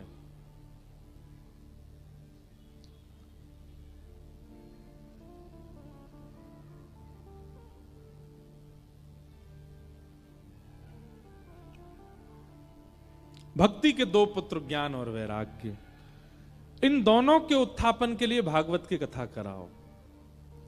और भागवत का नाम सुनते ही नारद जी बोले, महाराज कहां होगी, कैसे होगी, इसके नियम क्या हैं? तब सनत कुमारों ने बताया, बोले गंगा के तट पर आनंद नाम का वन है, वहां कथा कराओ। जितने श्रोता आएंगे सबके खान पान प्रसाद की व्यवस्था रखो। एक बढ़िया सुंदर वृक्ष बड़ा सा ढूंढो जिसकी छांव में सब बैठ सकें। ऊंचा एक व्यास मंच बनाओ, व्यास मंच पर व्यास जी के बैठने की व्यवस्था करो। आदि आदि कथा की सारी व्यवस्थाएं बताई गई। नारद जी महाराज ने सब व्यवस्था की, और व्यवस्था में कथा जैसे प्रारंभ हुई, भक्ति ज्ञान वैराग्य तीनों आए। भक्ति महारानी तो युवा थी, पर ज्ञान वैराग्य ने जैसे ही कथा माहौल में प्रवेश किया कि भक्ति सुतौ तौ तरणौ गृहीत्वा प्रेमैकरूपा सहसा विरासीत्, श्री कृष्ण गोविंद हरे मुरारे, नाथेति नामानि मुहुर्वदन्ति। उस कथा के परिसर में जैसे ही ज्ञान वैराग्य ने प्रवेश किया, प्रवेश करते ही दोनों युवा हो गए। ज्ञान भी युवा हो गया, वैराग्य भी युवा हो गया। भक्ति महारानी अत्यंत प्रसन्न हो गई, उनके दोनों पुत्र युवा हो गए।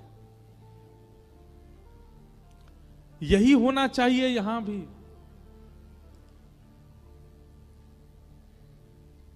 हमारी प्रसन्नता का कारण भक्ति में सजगता, और भक्ति में सजगता का कारण ज्ञान वैराग्य का उत्थान चित्त में। ये कथा से होगा। ज्ञान और वैराग्य के मार्ग को अपनाइए।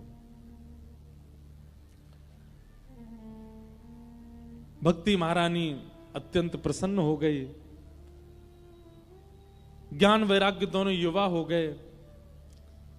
नारद जी महाराज ने प्रश्न किया और सनत कुमारों से पूछने लगे, महाराज कृपा करके मुझे ये बताइए, कथा सुनने से कौन कौन से पापी अपने पापों से मुक्त हो जाते हैं? कितने प्रकार के पाप कथा सुनने से मुक्त होते हैं? और यहां पर सनत कुमार कह रहे हैं, कौन कौन से पाप करने वाला व्यक्ति अगर कथा में आवे तो उसके पाप निवृत्त हो जाते हैं। ये मानवा पाप कृतस्तु सर्वदा सदा दुराचार रता विमार्गगा क्रोधाग्निदग्धा कुटिलश्च कामिनः सप्ताह यज्ञेन कलौ पुनन्ति ते। बहुत सावधानी से सुनो। जितने भी पाप हैं, पहली बात तो पाप कहते किसको हैं? शास्त्र जिनकी आज्ञा नहीं देते, गुरुजन जिनकी आज्ञा नहीं देते और माता पिता जिसकी आज्ञा नहीं देते, वो सब पाप है, सब पाप है। अगर ये सारे नियमों के विपरीत हमने कोई काम किया है तो वो पाप है। हमसे जो भी पाप हुआ है, और यहां पापों के कुछ नाम बताए गए हैं, जैसे कौन कौन से? सबसे पहला पाप दुराचरण। ध्यान पूर्वक सुनिएगा। किसी को माला जपते हुए देख आपके मन में यह भावना तो उत्पन्न नहीं हुई कि मैं भी माला जपूं, पर किसी को धुआं उड़ाते देख आपके मन में आया, ओए कितना बढ़िया लग रहा है, क्या देखो मुंह से धुआं निकल रहा, मैं भी निकाल के देखूं। किसी को चंदन तिलक लगा करके आपके मन में भावना नहीं आई कि मैं भी लगाऊं, पर किसी की फटी जींस देख करके, किसी के ऊट पटांग वस्त्र देख के आपके मन में आया, मैं भी खरीदूं, मैं भी पहनूं, कितना बढ़िया लगूंगा, कूल लगूंगा मैं भी। ये दुराचरण है। मतलब किसी के आचरण को देख करके, किसी के व्यवहार को देख करके आप वह आचरण करने लग जाओ, इसको कहते हैं दुराचरण, और ये पाप है। आप अपनी पत्नी से प्रेम से ही रहते थे, आप अपनी पत्नी से प्रेम भाव ही रखते थे, लेकिन आपने अपने मित्र को देखा वो तेज आवाज में बात कर रहा था, उसकी पत्नी सामान, अब आप भी वही करने लगे, ये दुराचरण है, पाप है। आप किसी अन्य के दुराचरण भाव को देख करके उससे सीख लेते हैं और फिर स्वयं करने लग जाते हैं, ये दुराचरण, और ये पाप है। संसार में कोई भी व्यक्ति जन्म से दुराचरण नहीं करता, कोई गलत काम नहीं करता, वो देख के ही सीखता है व्यक्ति। किसी को पीने की लत लगी तो उसने किसी को पीते हुए देखा था, इसीलिए लगी है। किसी को खाने की लत लगी, क्रोध की लत लगी, लेकिन आपने कभी विचार किया, मानव को लत केवल बुरी चीजों की लगती है, भक्ति की नहीं लगती, गिने चुने लोगों को लगती है। पर अभी माहौल बदल रहा है, अभी लोगों को भक्ति की लत लग रही है, अभी लोगों को कथा की इच्छा प्रकट हो रही है, अभी लोगों को नाम जप की इच्छा प्रकट हो रही है।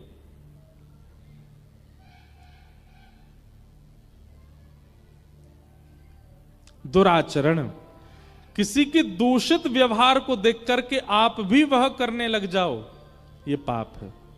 आप में अभिमान नहीं था, आप बिल्कुल सम रहते थे, बहुत अच्छा आपका व्यवहार था, पर आपके जो ऑफिस में जहां काम करते उसमें किसी को आपने देखा, वो थोड़ा अभिमान करता है, वो लोगों से कम बात करता है, वो लोगों से दुर्व्यवहार करता है, उसको देख करके आप मन में आया मैं भी ऐसे किया करूं, अच्छा लगूंगा, पाप है। दुराचरण करना पाप है, पहली बात। दूसरी बात, विमार्गगा, गलत मार्ग पर चलना। माताजी, पिताजी, गुरुजी, बड़े भैया सबने बोला वहां मत जाना, वो अच्छी जगह नहीं है, वो मत करना, वो अच्छा नहीं है, ऐसा मत खाना, ये अच्छा नहीं है, ये सब पता है। क्या मांस खाने वाले व्यक्ति को नहीं पता कि अच्छा नहीं होता, फिर भी खाता है? मांस खाने वाला, किसी जानवर को मार के खाने वाले व्यक्ति को क्या नहीं पता कि यह पाप है, पर फिर भी खाता है? एक बात बोले, ना पता हो कि पाप है तो कुछ गलत करे तो इतना पाप नहीं लगता, लेकिन जानते हुए भी उसको करना, ये तो महापाप लगता है, घोर पाप लगता है। और मांस खाने वाले सब लोग घोर पाप ही कर रहे हैं। क्यों? उनको पता है कि एक जानवर मारा गया है हमारे लिए, फिर भी खाते हैं उसको। इसी को कहते हैं विमार्ग। शास्त्र मना करते हैं, वेद पुराण मना करते हैं, गुरुजन मना करते हैं नहीं खाओ, फिर भी खाते हैं। विमार्ग। जिस मार्ग के लिए मना किया गया उस मार्ग पर चलना यह महापाप है। और क्रोधाग्नि दग्धा, तीसरा पाप क्या बताया? भयंकर गुस्सा। छोटा मोटा गुस्सा, थोड़ा मोटा गुस्सा चलेगा, लेकिन भयानक क्रोध आना, और भयानक क्रोध में कुछ भी बोल देना, कुछ भी कह देना, हाथापाई कर देना, कुछ फेंक देना, उठा देना, इस प्रकार की क्रिया करना, ये महापाप है। क्रोधाग्नि दग्धा। कुटिलश्च कामिनः। अब कुटिल किसको कहते हैं? ये चौथा रूप है पाप का। कुटिल का मतलब क्या है? आपके मुंह पे क्या बोलेगा? बहुत अच्छे बेटा, अच्छे से पढ़ाई करना, खूब अच्छे जाना आगे, इतने परसेंटेज मुझे चाहिए तुम्हारे, 80% से कम नहीं आने चाहिए। पर मनी मन क्या सोच रहे हैं? फेल हो जाए। मुख पर क्या दिखा रहे हैं? कि तुम अच्छे बनो, तुम्हारा ब्याह बहुत अच्छा हो, पति पत्नी दोनों का ब्याह हुआ, उनसे कह रहे हैं बहुत अच्छे से रहना, भगवान करे तुम सदा सुखी रहो। पर मनी मन क्या सोच? तुम्हारा ब्याह टूट जाए, चले ही नहीं ज्यादा। मुख से दिखा कुछ रहे हैं पर भीतर से कुछ और है। इसको कहते हैं कुटिल व्यक्ति, पाप है। और ऐसे लोगों की संख्या बहुत है संसार में। वो दिखाते अपने आप को बहुत प्रेमी हैं पर हैं नहीं।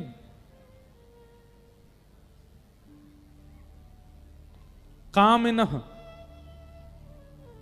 काम भावना चित्त में, जिसको देख लें, जिसके स्वरूप का दर्शन कर लें, जिस स्थान पर चले जाएं, उनके चित्त में केवल काम ही आता और कोई बात ही नहीं आती।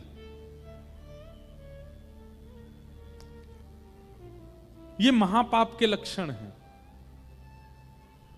ऐसा व्यक्ति अगर परिवर्तन की भावना से अपने दोष को आगे रख करके अगर कथा सुनने बैठे तो कथा उसके उस दोष को नष्ट कर देगी। जैसे कि कोई व्यक्ति दुराचरण करता है और वो अपने दुराचरण के भाव को जानता है, बोले मैं बहुत जल्दी इंप्रेस हो जाता हूं गलत करने वाले लोगों से। कई लोग ऐसे होते हैं वो पीते नहीं है पर वो पिलाते हैं सबको। उनको देखना ही अच्छा लगता है, पियो पियो बढ़िया, ये आपस में लड़ेंगे मुझे बहुत आनंद आएगा। ये दुराचरण है, ये पाप है। एक मिला था मुझको, कहीं एक बालक आया, बोले महाराज जी एक बात पूछनी। मैंने क्या? मैं पीता नहीं हूं। मैंने तो मेरे जो मित्र हैं उनको मैं पिलाता हूं।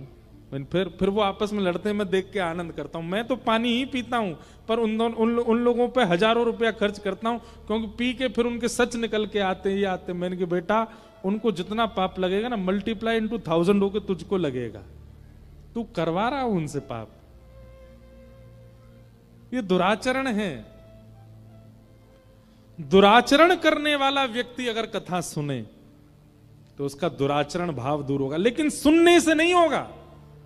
मैं ऐसे कितने लोगों को जानता हूं, हजारों कथाएं सुन चुके हैं, लेकिन आज तक उनके हृदय का काम नहीं मरा, आज तक उनके हृदय में कोई परिवर्तन नहीं आया। वो आज भी वैसे ही हैं, कोई परिवर्तन उनके जीवन में नहीं कर पाए हम।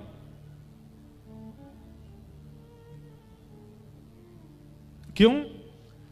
क्योंकि कथा को उन्होंने श्री कृष्ण रूप मान करके सुना ही नहीं, इसलिए कोई परिवर्तन नहीं हो पाया। परिवर्तन होगा, सबसे पहले तो आप वक्ता की वाणी के प्रति पूर्ण विश्वास रखो, भरोसा रखो। दूसरी बात, कथा को केवल शब्द ना मान करके साक्षात ठाकुर जी का रूप मानो। और तीसरी बात, अपने दुर्व्यवहार को, अपने दूषित क्रियाओं को आगे रखो। इनको मुझे सुधारना है, इसके लिए मैं कथा सुन रहा हूं। कथा आपको बदल देगी, परिवर्तित कर देगी।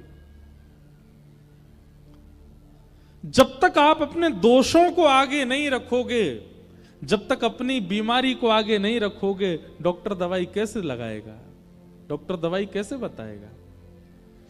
इसलिए कथा में जब आप बैठते हैं ना, तो अपने दूषित विचार जो आपके अंदर कमियां हैं उनको पहले विचार कर लिया कीजिए। हे भागवत जी, मेरे अंदर क्रोध बहुत है, मेरे अंदर काम है, मेरे अंदर लोभ है, ईर्ष्या है, द्वेष है, कृपा करके आप परिवर्तन कीजिए।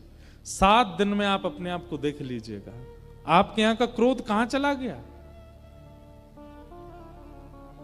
आपका लोभ कहां चला गया, सब परिवर्तित हो जाएगा। एक सुंदर रूप धारण कर लोगे आप। तो कथा इन सबको परिवर्तित करती है। तभी नारद जी ने पूछा, अगर कोई माता पिता का द्रोही बालक हो, महापापी, वो क्या कथा उसको भी पवित्र कर देती है? तब सूत जी महाराज कहते हैं, हां। सनत कुमार कहते हैं, बोले एक धुंधुकारी नाम का बालक था, जो माता पिता से विद्वेष करने के बाद भी भागवत की कथा से पवित्र होकर के भगवत धाम चला गया। नारद जी बोले, कृपा कर मुझे बताइए कैसे। तब यहां धुंधुकारी का प्रसंग सुनाया गया। एक आत्मदेव नाम के ब्राह्मण थे, उनके कोई संतान नहीं थी। संसार में बंधुओं, व्यक्ति एक जगह पाप और करने लगता है, उसके पास जो वस्तु नहीं है उस वस्तु की प्राप्ति के लिए फिर वो कुछ भी करने लग जाता है। उसको कोई कह दे वहां जाकर के नारियल बांध आओ, वहां जाकर के दिया जलाया आओ, वहां जाकर के चद्दर पहनाया आओ, वहां पे ये कर आओ, वहां पे तुम्हारे काम बन जाएंगे, वो इतनी जगह भागे आता है, महाराज कैसे भी करके मेरा काम बने। हमारी एक बात ध्यान रखिएगा, संसार का एक स्वभाव है अपूर्णता। क्या है? जोर से बोलो। अपूर्णता। अपूर्णता का मतलब जानते हैं? न पूर्ण इति अपूर्ण। संसार में कभी पूर्णता किसी को नहीं मिल सकती। चाहे आप प्रधानमंत्री बन जाइएगा, चाहे आप राष्ट्रपति बन जाइएगा, चाहे आप भागवत वक्ता बन जाइएगा, चाहे आप कोई नेता बन जाइएगा, आप कभी भी पूर्ण नहीं रहोगे। संसार में अपूर्ण आओगे और जाओगे भी अपूर्ण। कभी पूर्णता का अनुभव नहीं हो सकता आपको। इसलिए आप किसी ना किसी चीज से अपूर्ण रहोगे। या तो आपको पुत्र हो गए तो पुत्री नहीं है, पुत्री हो गई तो पुत्र नहीं है, धन मिल गया तो विवाह नहीं हुआ, विवाह हो गया बच्चे भी हैं पर घर नहीं है, घर भी है बच्चे भी हैं पत्नी भी है, लेकिन कोई मानता नहीं है, सुनता नहीं है, सब अपने मन की करते हैं। आप कहीं ना कहीं तो अपूर्ण रहोगे और उस अपूर्णता में ही आपको रहना चाहिए। और एक बात और बताएं, आप जैसे ही एक चीज को पूर्ण करने का प्रयास करोगे, दूसरी जगह से आप अपूर्ण ही हो रहे होगे। जैसे कई लोगों को संतान नहीं है, तो संतान ना होने की वजह से अब वो प्रयास करते हैं कि हमको संतान प्राप्त हो, और खूब खूब महाराज सिर हाथ पैर फेंक करके उनको संतान मिल जाती है। लेकिन जैसे ही संतान मिलती है वो किसी अन्य चीज से अपूर्ण हो चुके होते हैं तब तक। आप कहेंगे तो महाराज जी क्या करें? ठाकुर जी ने, प्रकृति ने आपको जो नहीं दिया उसको स्वीकार कर लीजिए। अगर संतान नहीं है तो स्वीकार कीजिए, प्रकृति से छीनिए मत उसको। क्योंकि आप जैसे ही प्रकृति से छीनने का प्रयास करते हैं तो प्रकृति जब आपके लिए कुछ था ही नहीं, जब आपको देती है तो वही वस्तु आपको कष्ट देने लग जाएगी। फिर संतोष जीवन में लाना पड़ेगा।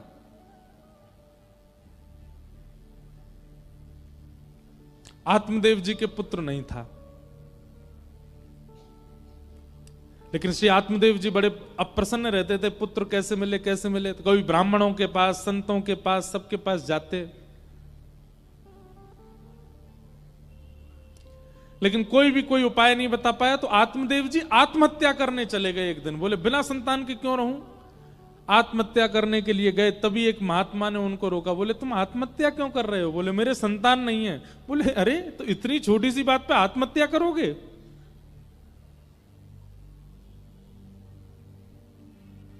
आत्महत्या मत करो, ये लो फल, अपनी पत्नी को खिला देना, तुम्हारे घर वैसे तो 7 जन्मों तक अगले संतान नहीं है, पर मैं अपने पूरे जीवन का तप देता हूं, तुमको एक पुत्र हो जाएगा। एक बात हमारी बहुत ध्यानपूर्वक सुनिएगा बंधुओं, कभी भी किसी संत से संसारी वस्तु मत मांगना। क्यों?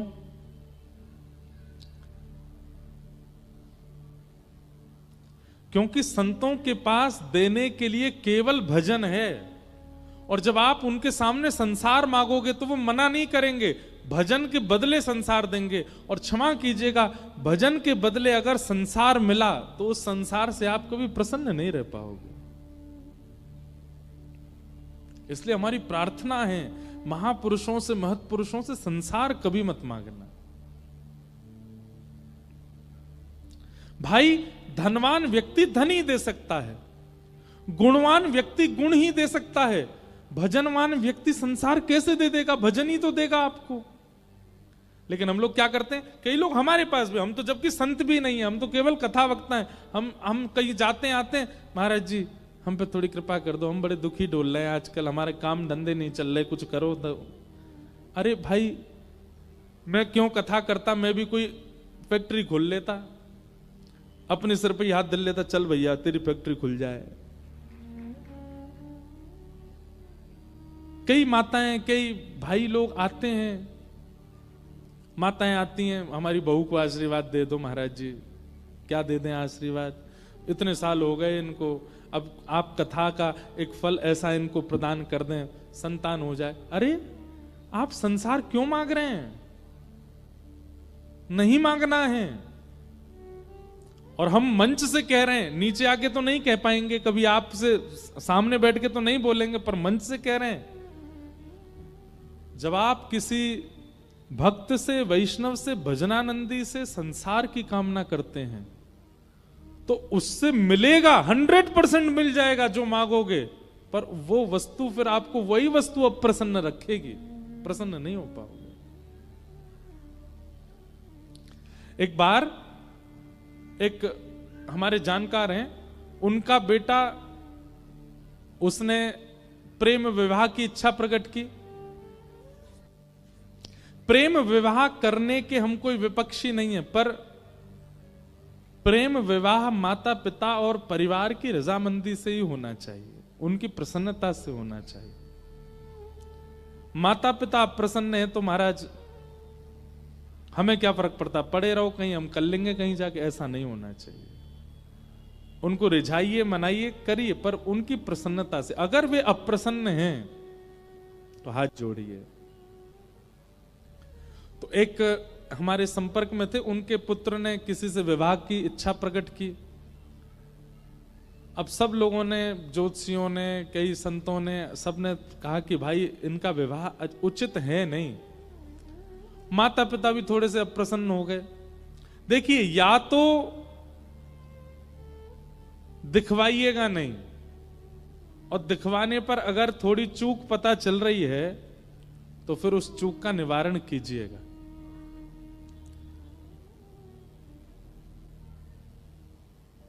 कई बार कैंसर के पेशेंट अपने आप अपना चेकअप नहीं कराते तो लंबे जी जाते हैं, पर चेकअप कराने के बाद उनकी आयु अपने आप ही घटने लग जाती है।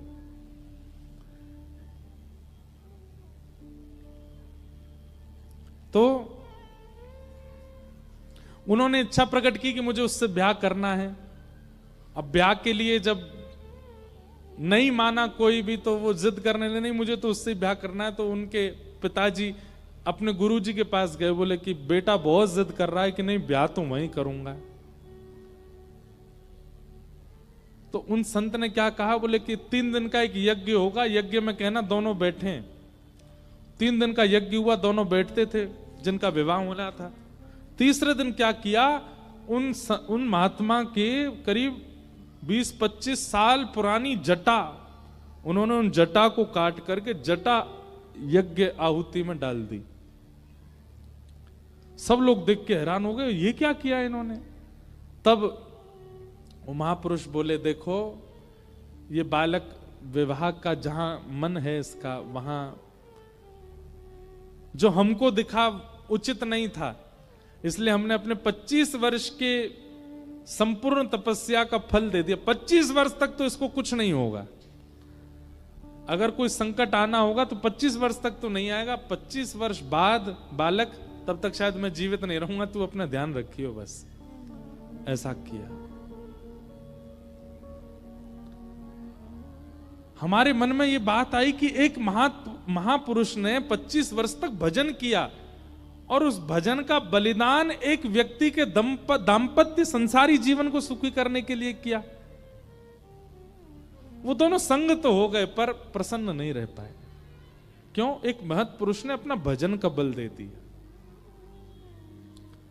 भजन के बल से भजन उत्थापित हो सकता है, भजन के बल से संसार उचित नहीं हो पाएगा। इसलिए हमारी प्रार्थना कभी संत महापुरुष भजनानंदियों से कभी संसार मत मांगना। मांगना हो तो भजन ही मांगना, मांगना हो तो ठाकुर जी को ही मांगना। संसार में संसार मांगोगे मिल जाएगा पर प्रसन्न नहीं रह पाओगे।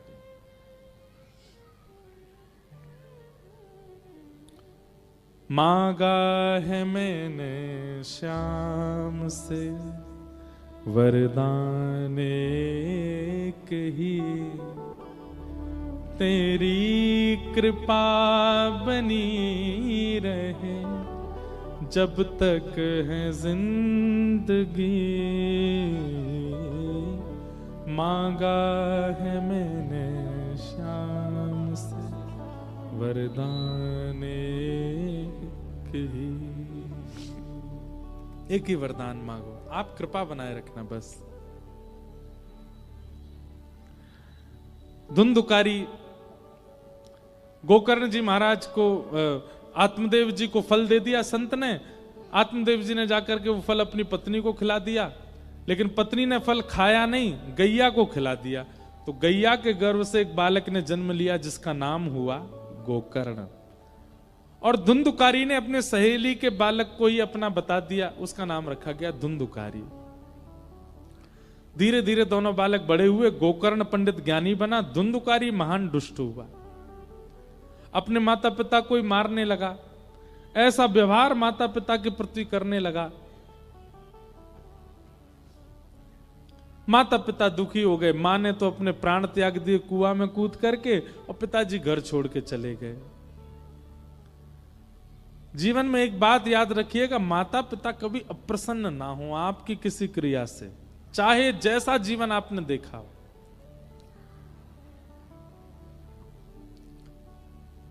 धुंधुकारी उसकी मृत्यु हुई और वो प्रेत बन गया।